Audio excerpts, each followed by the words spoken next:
자, 오늘 말씀 제목은 십자가에 달리신 만왕의 왕입니다.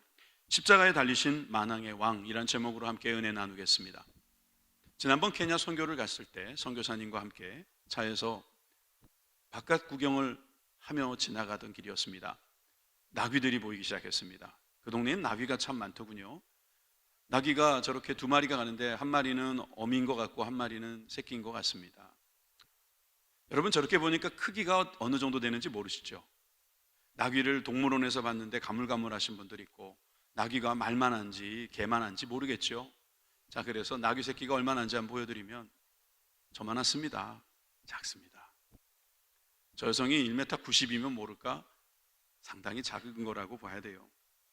여러분, 저 나귀 특별한 무늬가 있다는 거 아십니까? 그래서 사람들은요, 나귀가 예수님의 흔적을 가졌다고 말하는 사람도 있어요. 벌써 놀라시는 분이 있어요? 저게 뭐예요? 십자가 모양이 모든 나귀에 새겨져 있습니다. 여러분, 나귀는 저게 있을 필요가 없지 않아요? 저게 무슨 보호해 주는 것도 아니고 뭐 어떤 기능적인 역할이 있는 것도 아닌데 저 검정색 띠가 제가 본 모든 나귀에 있더라고요. 이제부터 여러분도 동물원에 가거든 십자가가 문신으로 새겨져 있는지 한번 확인해 보십시오. 사실 이런 우연의 일치요, 또 우리가 봤을 때 이게 큰 의미가 있냐라고 생각하겠지만, 여러분 잠깐 놀래 보셨잖아요. 놀래시면서 오늘 나귀 이야기 좀 하겠습니다. 여러분, 이 나귀 이야기가 나오게 된 배경도 우리가 이해하면 참 유익합니다. 그리고 왜 예수님께서 나귀를 타셔야 됐는지 여기에 대해서도 오늘 이야기가 될 것입니다. 사실 오늘 제목처럼 예수님은 십자가에 달리시기 위해서 예루살렘으로 들어오십니다. 그 들어오실 때 예수님이 하신 일들을 한번 우리가 되새겨 보겠습니다. 첫째는 예수님께서 입성을 준비하시면서 평화의 왕으로 들어오십니다. 입성을 준비한다, 즉 예루살렘으로 들어오신다, 이 말입니다. 예수님은 사실 예루살렘을 여러 번 방문하셨습니다. 어렸을 적에도 방문하셨고 또 그 이후에도 사역 중에도 방문하신 게 분명합니다. 그런데 이번 방문은 좀 특별합니다. 왜냐하면 들어갈 때 제자들에게 무언가를 당부하고 그 일을 하시는 것을 보면 알 수 있습니다. 자, 1절부터 2절 말씀 함께 보시겠습니다. 1절, 2절 말씀. 그들이 예루살렘에 가까이 가서 감람산 벳바게에 이르렀을 때에 예수께서 두 제자를 보내시며 이르시되 너희는 맞은편 마을로 가라. 그리하면 곧 매인 나귀와 나귀 새끼가 함께 있는 것을 보리니 풀어 내게로 끌어오라.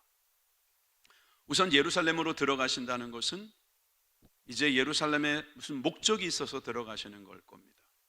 유월절을 지키러 들어가는 것처럼 보일 수도 있지만 예수님은 그날따라 특별히 매인 나귀와 나귀 새끼를 데려오라고 하십니다.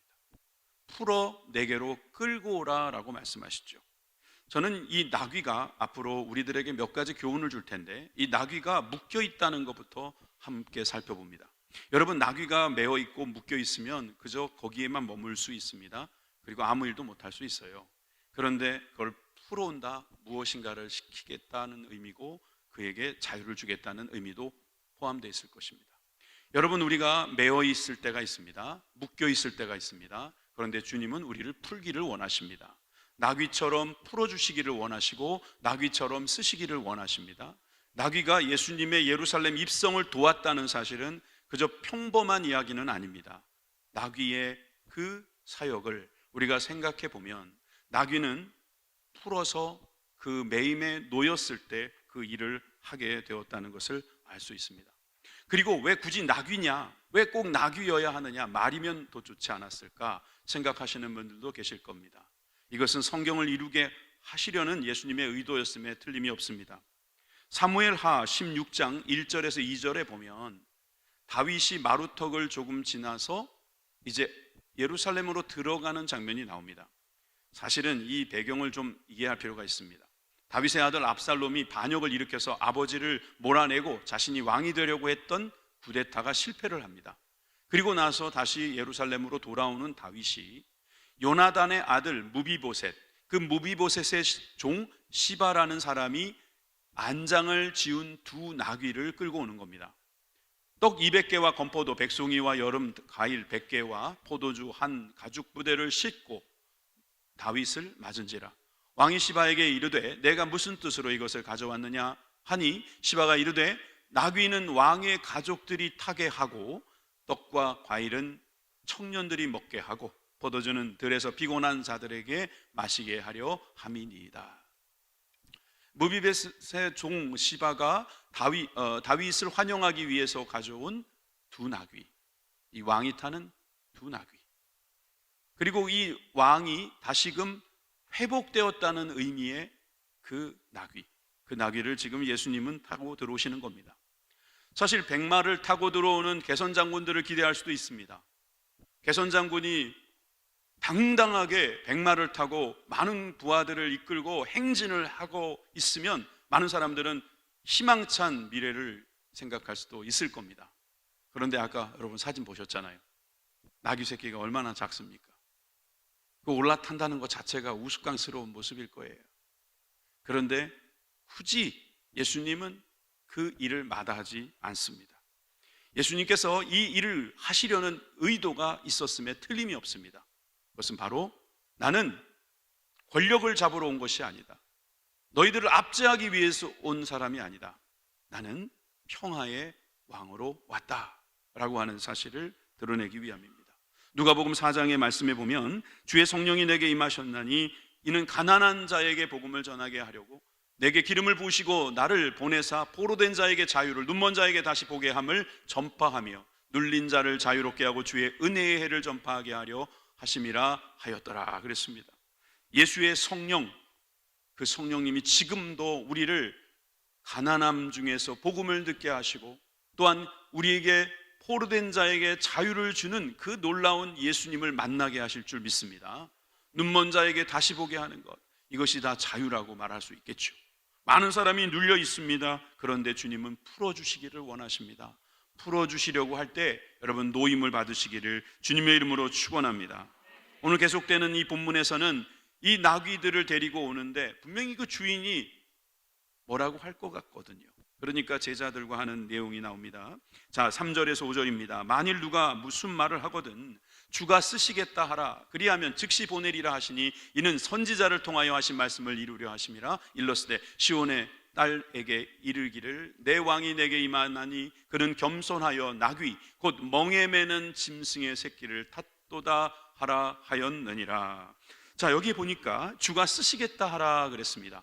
여러분, 이 말씀이 그냥 들리지 않았으면 좋겠어요.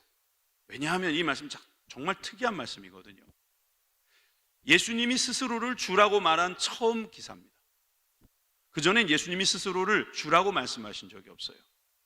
주는 그리스도시요 살아계신 하나님의 아들이십니다. 그럼 베드로가 한 말이지 예수님이 스스로 나는 주다라고 말하지 않으셨어요.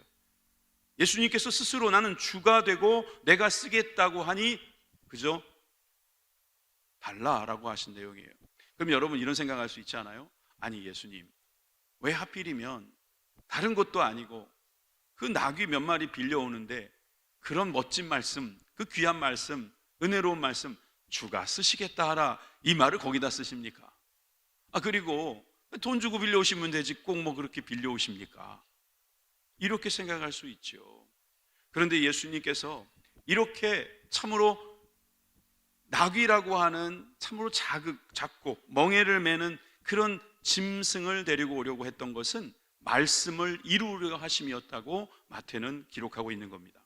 그래서 아까 읽었던 5절의 말씀, 그 말씀은 성경대로 이루려는 하나님의 뜻이 있었고 예수님은 거기에 순종하신 거라고 볼 수 있는 겁니다. 여러분, 지난주였나요? 제가 자기 십자가를 지는 게 뭐냐고 물어봤습니다. 자기 십자가는 뭡니까? 예수님의 말씀이에요. 예수님의 말씀에 순종하는 것이 그게 자기 십자가예요. 당연히 해야 될 일은 그건 자기 십자가라고 하면 안 됩니다. 아내를 사랑하고 남편을 사랑하고 자녀를 사랑하고 열심히 일하고 그것이 자기 십자가 아닙니다. 그것은 여러분들이 당연히 해야 될 일입니다. 그런데 자기 십자가를 지고 따른다? 그것은 예수님이 하신 말씀 주가 쓰시겠다 하라 하면 예 쓰십시오. 주인도 내어주고 나귀도 자기 등을 내어주는 그런 순종이 있을 때 여러분, 거기에서 주님의 자유케 하심이 일어나는 줄 믿으시기 바랍니다. 쉽지 않습니다, 여러분. 사실 쉽지 않습니다. 사실 우리가 자유케 된다는 게 얼마나 어려운 이야기입니까? 그런데 자유롭고는 싶은데 순종은 안 하는 사람들이 있습니다. 순종을 하면 자유로워집니다. 말씀대로 살면, 성경 말씀대로 살면 거기서 주님이 주시는 자유가 있습니다. 그런 사람들은 성경대로 사는 사람이에요. 고린도전서 15장 3절에서 4절 말씀에 성경대로 내가 받은 것을 먼저 너희에게 전하였나니 이는 성경대로 그리스도께서 우리의 죄를 위하여 죽으시고 장사 지냄 받으셨다가 성경대로 사흘 만에 다시 살아나셨다. 여러분, 성경대로 여러분들은 구원받으시는 겁니다.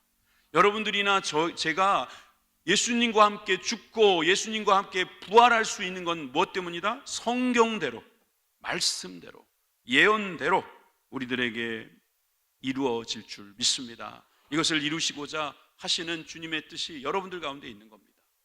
아니, 뭐에 순종하는 거예요? 성경에 순종하는 것입니다. 주의 종의 말에 순종한다. 그것도 성경대로 순종하는 가운데는 있을 수 있으나, 여러분, 주의 종이 성경대로 살지 않으면 성경대로 순종하지 않아도 되는 겁니다. 여러분들이 성경대로 순종해야 된다. 이 말씀은 성경에 이른 대로 우리가 순종할 때 이루어지는 축복입니다. 이사야 62장 11절에 보면 기름 부음 받은 자에 대한 주님의 일이 나옵니다. 여호와께서 땅 끝까지 선포하시되 너희는 땅 시온에게 이르라. 보라, 내 구원이 이르렀느니라. 보라, 상급이 그에게 있고 보응이 그 앞에 있느니라 하셨느니라. 여러분, 이사야 61, 62, 63은 기름 부음 받은 자의 예언입니다. 기름 부은 종의, 부음 받은 종에 대한 예언입니다. 여기서 보면 그라고 나오는 그가 누굽니까? 바로 기름 부음 받은 메시아, 그리스도, 예수인 줄 믿으시기 바랍니다. 그분이 시온의 딸에게 이르게 될 때에 구원이 이르고 상급이 이르고 보응이 있다라고 말씀하고 있는 거지요. 그 일을 이루기 위해서 예수님께서는 예루살렘으로 들어오는 거예요. 들어오실 때 나귀를 타셨어요. 그것도 성경대로 타신 거예요. 그냥 타신 게 아니라 성경 말씀대로. 스가랴 9장 9절입니다. 시온에 따라 크게 기뻐할지어다. 예루살렘에 따라 즐거이 부를지어다. 보라, 내 왕이 내게 임하나니. 우리 다 같이 읽어봅시다. 그는 공의로우시며 구원을 베푸시며 겸손하여서 나귀를 타시나니 나귀의 작은 것 곧 나귀 새끼니라. 아멘. 주님은 겸손한 왕이셨습니다. 그래서 나귀를 타셨다. 우리를 겸손으로 다스리시는 왕. 그래서 요즘엔 뭐 왕이 없습니다만 우리 안에 우리가 따라야 할 기준, 또 우리가 따라야 할 선명한 어떤 뜻이 있다면 그것은 바로 예수님의 말씀, 그 성경대로 하는 것임을 우리는 깨달아야 합니다. 그런데 그 성경은 뭐라고 말씀하시냐면 우리들에게 평화를 주기 위해서 주님께서 오셨다는 거예요. 고난주간이 시작되잖아요. 여러분, 예수님은 우리에게 고난 주기를 원하실까요? 그렇지 않습니다. 우리가 불순종하고 죄를 지었기 때문에 고난이 찾아오는 것은 별 수 없으나, 여러분, 예수님이 우리에게 주고자 하는 것은 평안입니다. 화평, 샬롬, 에이레네예요. 여러분, 주님께서는 여러분들의 마음이 평안하기를 원하는 거예요. 여러분, 세상에 한번 나가보세요. 평안하지 않으면 아무 소용이 없는 거 아세요? 여러분, 이제 경치 좋은 데를 나가서 구경하실 분들도 계실 겁니다. 꽃 구경을 하러 나가면 좋지요. 근데 평안하지 않으면 아무 소용이 없습니다. 마음의 평화가 있어야죠. 마음의 평화가 있으면 그냥 교회 앞에 있는 꽃을 보고도 기쁨이 넘칩니다. 여러분, 마음의 평안함이 없으면 그 무엇을 하더라도 기쁘지 않습니다. 즐겁지 않습니다. 행복하지 않습니다. 그런데 주님께서 우리에게 주시려는 것이 바로 그 평안이라는 거예요. 스가랴 9장 10절의 말씀도 보십시오. 내가 에브라임의 병거와 예루살렘의 말을 끊겠고 전쟁하는 활도 끊으리니 그가 이방 사람에게 화평을 전할 것이요 그의 통치는 바다에서 바다까지 이르고 유브라데 강에서 땅끝까지 이르리라. 여러분, 저 말씀이 성취되고 있지 않습니까? 병거와 말과 활이 끊어지면서 예수님이 다스리는 곳에는 화평이 임하고 거기에서는 하나님의 통치가 나타나는데 바다에서 바다, 유브라데 강에서 땅끝까지 온 천하에 주님을 왕으로 모시는 사람들이 점점 늘어나고 있는 것을 우리는 볼 수 있습니다. 여러분, 예수님께서 예루살렘에 들어가시기 전에 준비하십니다. 나는 겸손의 왕으로 왔다. 그것을 드러내기 위해서 나귀를 타고 오시죠. 이 나귀를 통해서 주님은 순종하고 계시는 거예요. 나귀도 순종하고 주인도 순종하고 그 나귀에 올라타신 예수님도 순종하면서 그 겸손한 모습으로 우리들에게 주시려는 하나님의 통치 방법을 가르쳐 주십니다. 평안함입니다. 화평입니다. 여기에 우리가 함께 순종하게 되기를 주님의 이름으로 축원합니다. 이사야 9장 6절에서 7절 말씀도 여기 보면 예수님이 어떤 분이신지를 소개하고 있는데 중간에 보십시오. 평강의 왕이라. 7절에 그 정사와 평강의 더함이 무궁하며 다윗의 왕자와 그의 나라에 군림하며 그 나라를 굳게 세우고 지금 이후로 영원히 정의와 공의로 그것을 보존하실 것이라. 만군의 여호와의 열심히 이를 이루시리라. 여러분, 예수님이 이 땅에 오신 것은 평강의 왕으로 오셨다는 거예요. 여러분, 그 평화가 여러분들에게 있기를 주님의 이름으로 축원합니다. 두 번째는 예수님이 준비하신 게 있는데 바로 십자가를 준비하십니다. 십자가를 준비하시는 구원의 왕을 여러분들에게 소개합니다. 예수님께서 십자가를 지시기 위해서 준비하셨다. 이 두 번째 말씀은 여러분 5절부터 8절까지 우리가 함께 보겠습니다. 6절부터 8절이죠. 자, 제자들이 가서 예수께서 명하신 대로 하여 나귀와 나귀 새끼를 끌고 가서 자기의 겉옷을 그 위에 얹었다. 그리고 예수께서 그 위에 타셨다 그랬어요. 8절에 무리의 대다수는 그들의 겉옷을 길에 펴고 다른 이들은 나뭇가지를 베어 길에 폈다 그랬어요. 여러분, 우리도 겉옷을 입고 다닙니다만 이 겉옷은 이스라엘 백성들에게서 아주 특별한 의미가 있어요. 재산 목록 1호라고도 할 수 있죠. 요즘같이 옷감을 구하기 힘든 곳 가운데 그 옷을 하나 걸쳤다면 이것은 매우 중요한 것입니다. 게다가 자기의 신분을 말해주기도 하고 때로는 집처럼 그걸 덮고 거리에서 자야 될 때도 있기 때문에 이 겉옷은 매우 중요합니다. 그리고 이 겉옷을 얹었다 또는 깔았다, 이 말은 자기의 몸, 자기의 삶을 주었다라는 뜻도 상징할 수 있는 내용입니다. 그런데 지금 여기에 제자들은 나귀 위에 자기의 겉옷을 올렸대요. 그리고 거기에서 환대하던 백성들은 자기 옷을 바닥에 깔았대요. 여러분, 이것은 어떤 의미가 있을까요?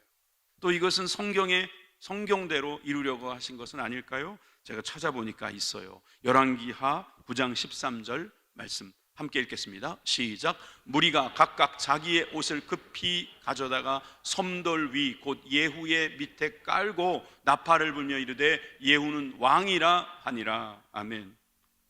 여러분, 제가 이걸 찾아서 여러분들에게 소개하는 이유는 바로 그 당시의 사람들이 왜 거기다 옷을 깔았는지를 좀 더 설명해 드리기 위해서예요. 그러면 이 배경도 설명이 필요하겠죠? 엘리사라는 선지자가 예후를 기름 붓습니다. 여러분, 기름을 부었다, 그것은 제사장이거나 왕이 된다는 뜻이죠. 예후라는 장군에게 기름을 부었다는 말은 당시에 아합이 왕이었는데 그 악녀 이세벨과 함께 통치하던 왕 아합이 이 사실을 알고 가만두려 하겠습니까? 예후를 죽이려고 하겠죠. 그런데 예후를 맞이하던 사람들은 뭐라고 합니까? 겉옷을 깔면서 예후는 왕이다 라고 인정을 하는 거예요. 그러니까 지금 예수님께서 나귀를 타고 들어오실 때 그 성에 있었던 사람들은 예수님을 왕으로 생각한 것입니다. 그래서 왕으로서 이 땅을 통치해 주기를 바랬던 것이죠. 예수님의 소식이 들려왔습니다.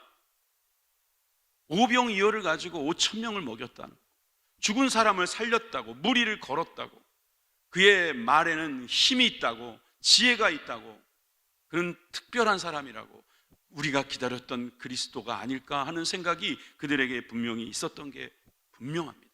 그러니까 예수님께서 자기들을 해방시켜 주실 거라고 생각했던 거예요. 또 그 근거가 바로 나뭇가지를 흔들었다는 것입니다. 오늘 본문에는 나뭇가지의 정확한 종류가 나오지 않습니다. 그러나 다른 복음서 요한복음에 보면 요한복음 12장 13절에 보니까 종려나무가지를 가지고 맞으러 나가 외쳤다 그랬어요. 여러분, 이 종려나무가 뭐예요? 네, 저기 그림에 나오는 대로 배경에 있는 저 나무예요. 야자나무 뭐 그런 말도 쓰고요. 이것이 어떤 상징을 갖고 있냐면 승리의 상징을 갖고 있어요. 상징이 오늘 좀 있습니다. 여러분, 예전에 우리나라에 기생충이라고 하는 작품이 상을 받을 때 무슨 상을 받았어요? 황금? 거기서도 종려상 받았잖아요. 종려. 이 종려라는 것은 승리를 상징하는 거예요.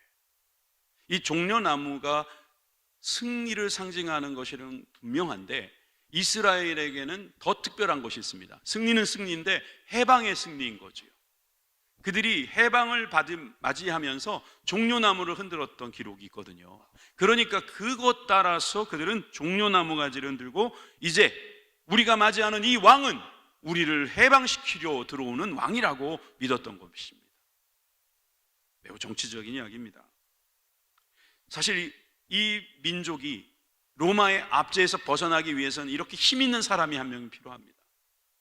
요즘 정치인들이 많이 자신의 의견들을 내놓습니다. 그러면 정치인들이 어떤 생각을 하는지 우리는 듣습니다. 들으면서 우리는 정치가 할 수 있는 일이 있고 할 수 없는 일이 있구나 하는 생각도 하게 됩니다. 왜냐하면 상대 정치인이 했던 것을 이야기해야 될 수도 있고 또 그 말은 상대 정치인이 또 상대 정치인에게 또한 공격을 하거나 비판을 할 수도 있거든요. 그러면 여러분, 이런 과정을 통해서 민주주의는 더 좋아진다고 말을 하기도 하지만 또 감정의 싸움이 생기기도 하고 그 감정의 골이 깊어지기도 합니다. 여러분, 이렇게 되면 민주주의는 꽃피울 수가 없어요. 여러분, 민주주의는 서로의 의견을 내놓긴 하되 상대가 왕이 아니기 때문에, 상대가 절대자가 아니기 때문에 틀릴 수도 있고 서로에게 맞춰가는 과정 속에서 우리는 서로 좋은 것을 찾는 길이라고 생각해야 합니다. 총선이 끝나고 나서 감정이 막 이렇게 생기면 안 돼요. 제가 오늘 오랜만에 한번 이야기합니다. 교회 안에서는 정치 이야기하지 마십시오. 저도 이게 설교 중에 자주 안 하는 단어이기 때문에 교회에서는 정치 이야기하지 마세요. 우리가 아직은 그 정도의 성숙하지 않음이 있다는 걸 제가 느꼈어요. 정치 이야기하지 마세요. 저한테도 오셔서 어디 찍었어요? 라고 말하지 마세요. 저 안 찍었어요 그럴 거예요. 그러면 거짓말할 수밖에 없어요. 제가 누구를 찍든지 그건 제 개인의 자유입니다. 그리고 여러분들도 마찬가지입니다. 여러분, 사람은 그런 거예요. 근데 제가 지금 약간 곁길로 나온 것 같습니다만은 여러분, 그 당시의 사람들도 예수님을 자기 맘대로 생각한 게 틀림이 없어요. 야, 우리가 지금 로마의 압제 가운데 있으니까 예수님이라는 사람이 들어와서 예수라는 사람이 우리를 구원해 주겠지. 정치적 메시아로 예수를 환영했던 게 틀림이 없습니다. 오늘 본문의 9절에서도 보면은 예수님께 외쳤던 소리가 나오죠. 앞에서 가고 뒤에서 따르는 무리가 소리 높여 이르되 호산나 다윗의 자손이여 찬송하리로다 주의 이름으로 오시는 이여 가장 높은 곳에서 호산나 하더라. 여러분, 이 호산나라는 말, 오늘 찬양에서도 호산나를 여러 번 반복하셨는데 무슨 뜻이라고요? 네, 그런 뜻이에요. 헬라어로 저렇게 쓰고요. 그리고 이것은 히브리어에서 나온 거예요. 히브리어는 호시에나라고 발음할 거예요. 그런데 이게 뭐냐면 Save us now, 지금 나를 구원해 주십시오, 그런 뜻이에요. 이 말씀은 시편 118편 25절에서 나온 말씀입니다. 여호와여 구하옵나니 이제 구원하소서, 이제 구원하소서, 호시에나예요. 이것이 이제 헬라어 발음으로 그냥 호산나가 된 거죠. 여러분, 호시에나, 우리를 구원해 달라고 왕이신 예수님에게 호소하고 있는 예루살렘 성의 사람들입니다. 그 사람들처럼 우리도 예수님께 가서 우리를 구원해 주십시오 해야죠. 여러분, 우리는 구원이 필요한 사람들입니다. 아멘이십니까? 여기서 말하는 구원이란 10원, 20원 하는 그 구원이 아닙니다. 처음 오신 분들은 또 그럴 수 있어서, 여러분, 이 구원이라는 것은 세이브 되는 거예요. 우리가 세이브 되는 거죠. 우리가 죽어야 할 상황에서 건져주시는 거예요. 우리가 수렁에서 빠져 있다면 거기서 건져주시는 거예요. 우리가 죽을 위기에 놓여 있다면 거기에서 우리를 살려주시는 걸 말하는 거죠. 여러분, 그것이 구원입니다. 여러분, 우리가 구원받아야 될 존재지요. 때로는 물질의 어려움이 있으면 물질의 구원도 받아야 됩니다. 공부하는 학생들은 지식의 구원도 받아야 될 것입니다. 어디든지 쓸 수는 있습니다. 그러나 여러분, 세상 사람들이 말하는 그 구원과 기독교에서 말하는 구원은 다릅니다. 자, 오늘 본문에도 보니까 10절에서 이런 사람들이 있었던 거예요. 예수께서 예루살렘에 들어가시니 온 성이 소동하여 이르되 이는 누구냐? 이는 누구냐? 여러분, 호산나라고 말하면서 예수님을 왕으로 추대하는 사람이 있는가 하면 이는 누구냐라고 말하는 소동을 벌이는 사람도 있다는 거예요. 여러분, 온 성이 왜 이렇게 소동할까요? 예수님이 누군지 몰라서 그런 거죠. 예수님께서 이스라엘에 태어나실 때 저기 멀리 동방에서 박사들이 들어왔습니다. 기억하시죠? 동방 박사들이 들어왔을 때 비슷한 현상이 있었어요. 마태복음 2장 3절을 보십시오. 헤롯 왕과 온 예루살렘이 듣고 소동한지라. 이번이 두 번째 소동입니다. 메시아가 탄생하셨다 이 말을 듣고 소동하던 사람들, 여러분, 이번에는 왜 또 소동이 일어났습니까? 이가 누구냐? 어떤 사람은 메시아라고 말하고 어떤 사람은 선지자라고 말하는 것입니다. 11절입니다. 무리가 이르되 갈릴리 나사렛에서 나온 선지자 예수라 하니라. 여러분, 세상에는 두 가지 무리가 있다는 것이죠. 하나의 무리는 예수님을 메시아로 보는 무리가 있고, 또 다른 한 무리는 그냥 선지자다. 지금도 이슬람교에서는 예수님을 그냥 선지자라고 부르지요. 일반인들도 예수님을 4대 성인 중에 한 명이라고 말하지요. 그것을 믿고 따르는 사람들이 상당히 많습니다.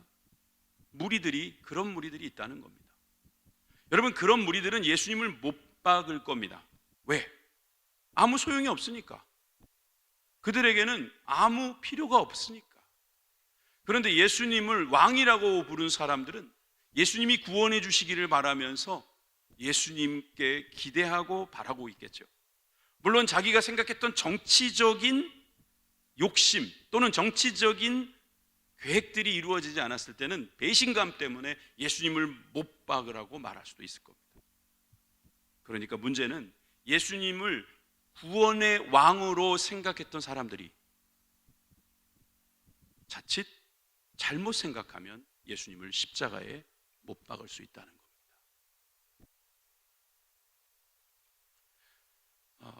클라이슬러라는 그 바이올리니스트가 있대요. 근데 이 바이올리니스트가 뭐 좋은 곡을 많이 만들었나 봐요. 우리 바이올리니스트들 아십니까? 그런데 이분이 어느 파티에 가가지고 막 이렇게 사람들하고 어울리다 보니까 좋은 기술이 하나 더 있어가지고 카드 기술을, 마술을 좀 보여줬답니다. 그랬더니 어떤 사람이 이제 막 당신 진짜 대단하다고 막 그러면서 당신 나중에 한번 초대하겠다고 우리 집에 오라고. 그래서 갔대요. 가는데 뭐를 가져갔겠어요? 바이올리니스트니까 바이올린을 가져갔겠죠. 그랬더니 그 사람이 문 밖에서 그러더라는 거예요. 당신 바이올린 할 줄 아세요? 네, 저 바이올린 하는 사람인데요. 난 당신이 마술을 잘해가지고 부른 건데. 그날 마술을 재밌게 하니까 오늘 하는 파티에서 마술 좀 보여달라고 부른 거라는 거예요. 당대의 바이올리니스트로 거장이었던 크라이슬러가 상대방이 몰라보니까 그저 파티에서 사람들 즐겁게 해주는 마술가쯤으로 알고 있었다는 거예요. 우리 그런 착각 없나요? 예수님을 나의 그냥 배나 좀 부르게 해주시는 분, 나의 만족이나 좀 채워주시는 분으로 생각하는 건 아닙니까? 이스라엘 백성들은 자기 민족이나 구원해 주시는 왕으로 생각했습니다. 예수님이 그런 분이십니까? 온 인류를 구원해 주실 수 있는 구원의 왕이신데, 자기 민족, 자기가 생각하는 대로 해주기만을 바라는 사람들은 예수님을 십자가에 못 박고 말 것입니다. 그러니 여러분, 예수님을 제대로 아는 것이 얼마나 중요한 것입니다. 옛날에 한 왕이 있었습니다. 이 왕의 나라는 한 가지 고질적인 문제가 있었습니다. 그게 뭐냐면 성범죄가 너무 심하다는 거였어요. 그래서 이 내용을 알고 있던 왕이 옳지를 않다가 이렇게 결정을 했습니다. 오늘부터 백성 중에서 성적인 범죄를 저지르면 누구든지 상관하지 않고 두 눈을 뽑을 것이다. 아주 강력한 법을 만든 거지요. 실제로 집행을 했습니다. 한 달도 되지 않아서 정말 범죄가 확 사라지더라 합니다. 그리고 몇 달 뒤에 왕궁 그 주변에서 유사한 범죄가 처음으로 발생했는데 그 범인이 누구였을까요? 여러분 속으로 생각하고 있는 그 사람이에요. 왕자가 성범죄를 저지르고 말았어요. 그런데 이제 왕은 이 범인을 잡고 일벌백계 하라고 막 그러는데 신하들은 이 강직한 왕이 한다면 하는 스타일이라 안 된다고 막 말리는 거예요. 안 됩니다. 그냥 우리가 넘어갈 테니 이번엔 놔둡시다. 앞으로 왕이 될 뿐인데 어떻게 눈을 뽑습니까? 그랬더니 이 다시 범죄가 창궐할 수 있으니 내가 여기서 꺾이면, 내가 여기서 물러나면 안 된다라고 해가지고 이 왕이 뭐라고 말하냐면, 이 법은 왕자라도 예외일 수 없다 때문에 두 눈을 뽑아라. 단 두 눈이라 했으니 한 눈은 왕자의 것을, 다른 하나는 내 눈을 뽑아라. 그 다음에 어떻게 됐겠습니까? 왕자는 진심으로 뉘우쳤고, 왕도 그 눈이 뽑힌 채 다른 신하들에게 이 법이 온전하게 세워지는 모습을 볼 수 있었습니다. 창조하신 하나님이 우리들에게 이 세상을 다스리라고 주셨습니다. 그런데 죄를 지었습니다. 뽑힐 상황이 되었습니다. 그런데 주님께서 직접 뽑히셨습니다. 그것이 바로 십자가입니다. 이것이 바로 우리들을, 이 율법을 지키지 못하는 우리들을, 이 하나님의 법에 참으로 연약한 우리들을 구원하시는 하나님의 방법이었던 겁니다. 평화의 왕, 구원의 왕으로 오신 예수님, 십자가에 오르십니다. 그 십자가에 오르시면서 우리들에게 약속하시는 거죠. 내가 너를 사랑하노라, 내가 너를 위하여 죽노라, 그 길에 같이 가자고 말씀하십니다. 이것은 우리를 죽이시기 위함이 아니라 살리시기 위함이고 우리를 구원하시기 위함인 줄 믿으시기 바랍니다. 십자가에 달리신 만왕의 왕을 찬양합니다. 기도하겠습니다.